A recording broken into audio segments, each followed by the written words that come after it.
Да, само тиквата му беше такава голяма. Слушайте цвета как се бореше, сега не смеше. Това е като Медведь гара в Ялта, виждаш. Медведь гара, да?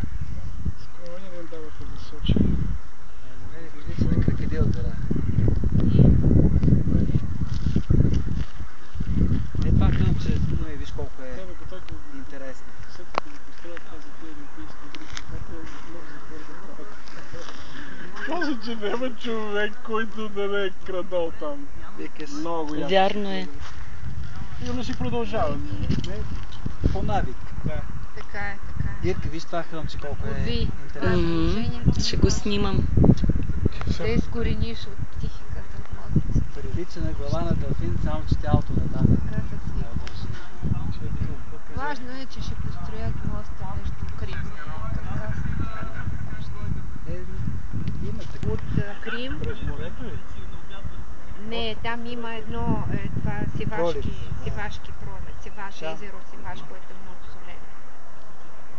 И се минава с ферибота, сега ще... Да, ще се спести много време, защото там чакаш ферибот и това страшно се забавя. А това заради Олимпиадата може да стане. Да, това заради Олимпиада го правят.